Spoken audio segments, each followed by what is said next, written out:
Hello everyone, this is Chase Pounds. Today I'm going to be discussing about the 1897 UFO crash in a small town called Aurora, Texas.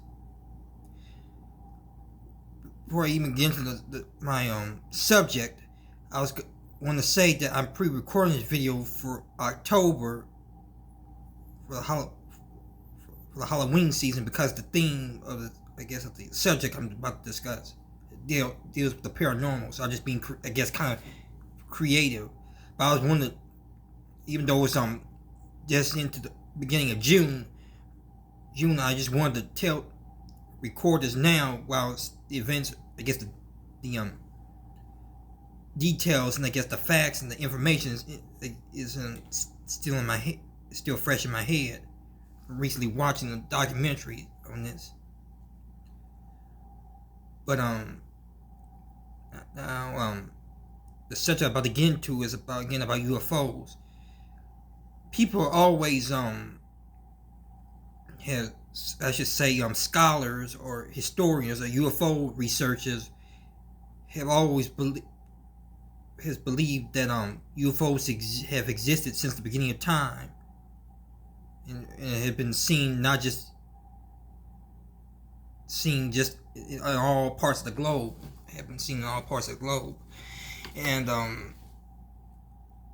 that means all through biblical time, ancient times, through the turn of the century, people have claimed that UFOs have made contact with us.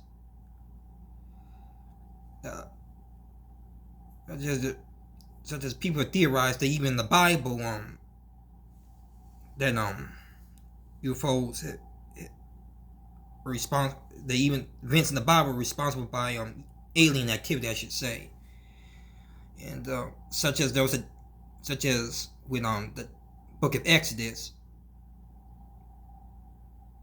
the story of Moses and the Israelites was believed to be that, particularly such as when the light that was guiding them through the desert 40 days and 40 nights, that was believed to be a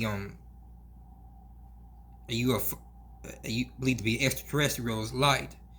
Even the infamous crossing of the party in the Red Sea was believed to be the work of a UFOs.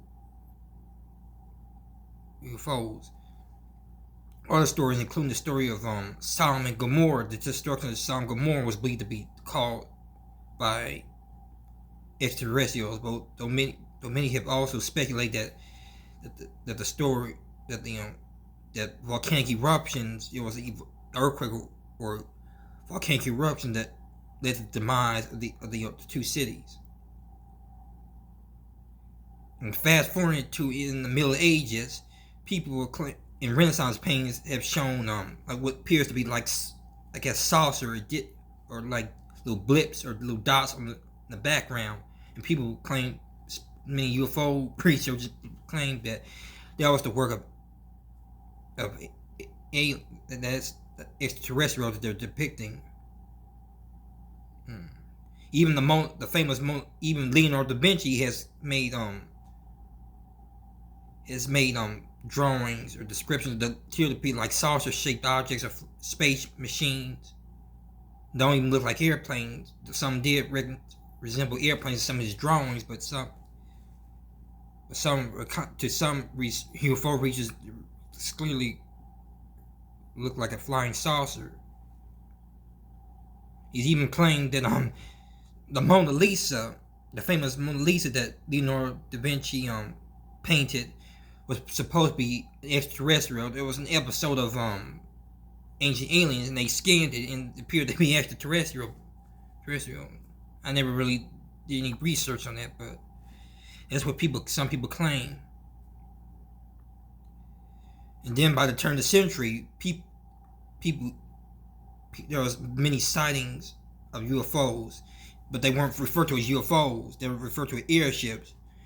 And it's been dubbed the Great Airship Mysteries of 1896 and 97, where people reported from all parts of the United States, even other parts of I think overseas perhaps, people saw sightings of aliens.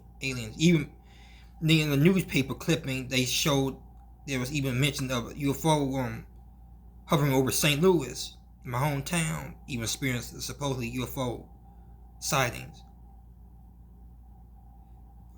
And some haven't been solved. The accounts of what was in the air. And this was even though this was even in the era of when balloons and people were experimenting with I guess Zeppelins, maybe perhaps, but these didn't. But there were only patents; they weren't really around. And during the even well into the 1900s, in 19 teens, I think people were reporting these same airships prior to the outbreak of World War One. Then during World War II, there were sightings of UFOs. They were known as Foo Fighters. They were called to both. And I think the word Foo Fighters might sound strange. And some may think of the band the Foo Fighters. But that's not what I'm. But of course, the Foo Fighters is supposed to be. And what I'm just talking about is that's not the same thing. I mean, I should say no relations, but it was what people described them as. Foo Fighters was supposed to be based off a comic strip of Pulp Fiction magazine, and both American allies, as well as the people on the German front, were both seeing these same unidentified flying objects or lights. They were able to do extraordinary things that their planes couldn't do. So people always speculated that was UFOs. And this being prior to the famous Roswell incident, before there was, I guess, a concept, still not really a general concept of flying saucers. But my main story is going to be a real bizarre tale. And again, it goes back to the turn of the century, the 1897 era, the airship sightings. It's set in a mostly small town called Aurora, Texas. And this story I heard is I heard different variations of it from when I was in back when I was in middle school, on a documentary called UFO Files that used to come on the History Channel.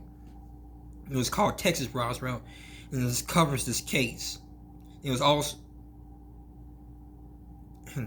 in the documentary, it's referred to as the one of the greatest events in history, but yet I don't frequently hear about this incident as much as the Roswell incident, though it's kind of similar, and that's why it's, I guess, called Texas Roswell, because the events, I guess, somewhat similar to the Roswell incident, but then in my opinion a little bit bizarre that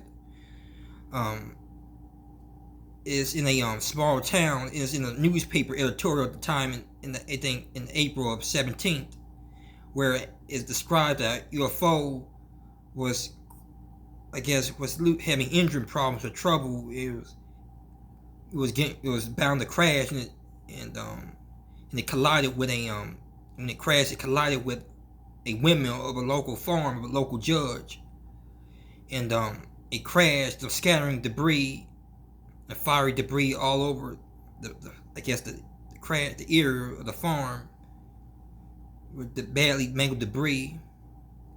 And as the people who witnessed the crash and came to the crash site,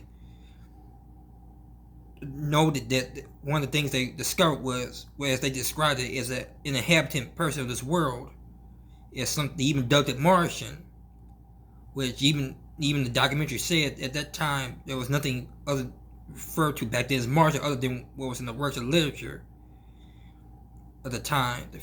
And this was in the era before there was a concept, no concept about UFOs, aliens, or really anything that's in the realm of science fiction. But I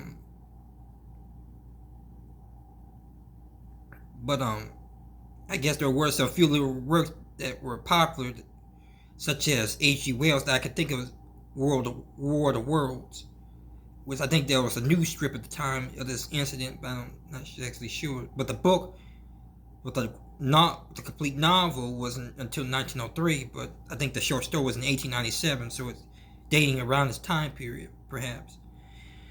But the alien was badly damaged, disfigured in the crash, and it said he did live, and they was taken to the local morgue. The odd thing is, it was given the Christian burial in the local cemetery, and then the leftover debris was supposedly thrown down the well of this farm where the crash took place. As well as they even said that some of the pieces were buried in the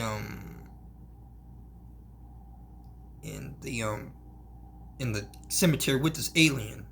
And by the way, they say it was a windmill that crashed, but some people speculated that it was never a windmill that crashed, but I guess some tower or something that was in the way that made it crash into. But I should say that even though this is kind of a bizarre tale, it was in the newspaper. The story quickly faded from public memory. But I guess it was known as like the little town's local lore or legend that I guess you wouldn't discuss. People didn't normally discuss or talk about. It was kept hush hush, I should say. But over time, the story would gain resurgence. Gain resurgence in the 1940s as a person purchased as a farmer purchased the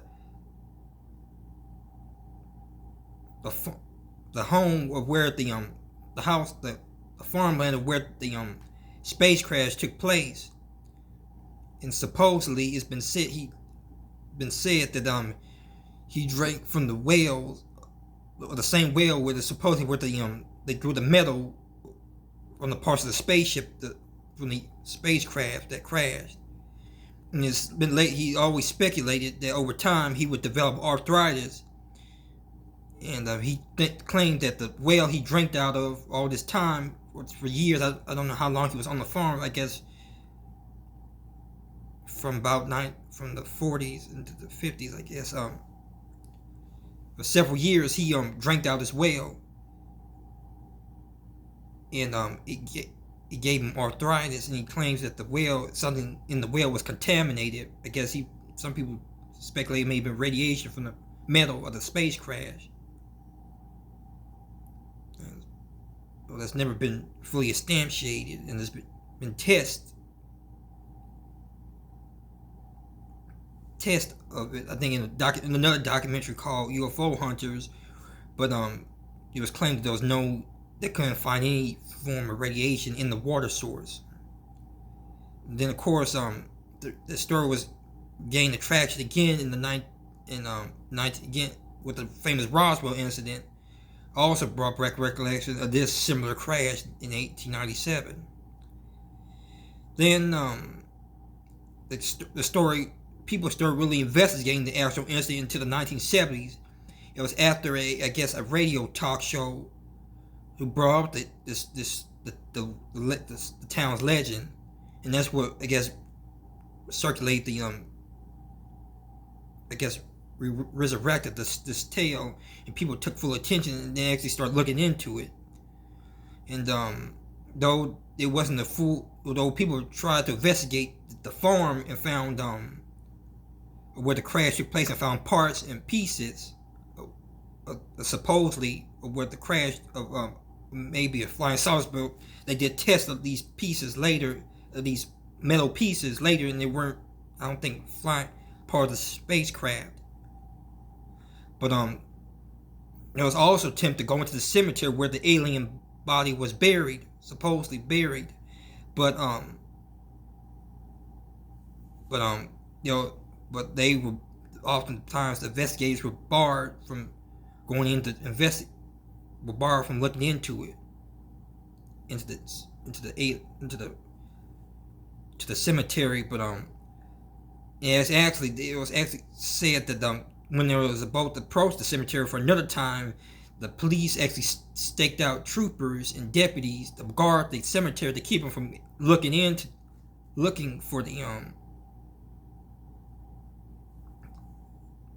I guess exploring or researching the cemetery, because I guess the town didn't want that publicity of people trying to solve a mystery of a legend that many of the town thought was a hoax, and didn't want to have any part of it. And so nothing was ever discovered in the tombstone, the grave of this supposed alien body. And as a fact, it was ironically just when the police left the cemetery, or done guarding the cemetery, the tombstone of this allegedly disappeared. It's never been solved who stole it, the tombstone or what. And they actually also used a metal detector that at one point to scan the grave. One time they did enter the cemetery and found the supposedly grave where the alien was found, but when they went back again after the issues with the police, there was no readings of metal or anything under the grave. So it seemed to me a little suspicious, as if someone was trying to cover it up. But the case has never been solved. There's been many speculations about whether it was just a fictitious story that was made to entertain a town that was going through hardship, such as through a pandemic of some type of, I forget the name of the disease, but then they all had disasters such as fires, other disasters such as fires, and then the cancellation of a railroad coming into a new railroad being built into the town was canceled. And there's a plaque in the 70s was built to honor the knowledge, the town's legend, and the alien is supposed to be in the cemetery. And in 1986, they did a made-for-TV special called The Aurora Encounter about a fictitious version of a UFO that visited the town. Though it's not it's a TV show TV movie that's made, I guess, for little kids, for a family, I guess, for kids. The quality it probably isn't the best if you're, I guess, a real science fiction buff. But I watched it and it was interesting. I watched it a couple of Sundays back. It was nice, I guess, kind of entertaining. And it did try to reference the real historical incident and mixing it with fictitious events. And like I said, this also became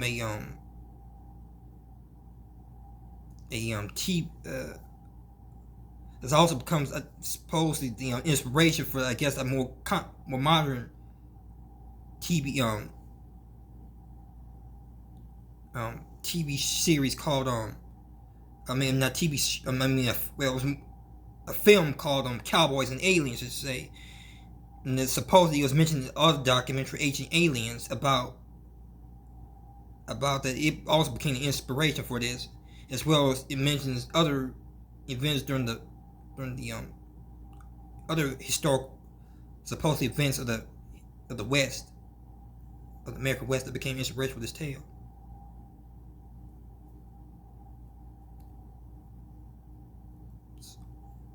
My take on it, you want my opinion, I think that there is something to this story about the UFO crash. It's because the things that connect, such as Then I also did eyewitness accounts, and two people who were up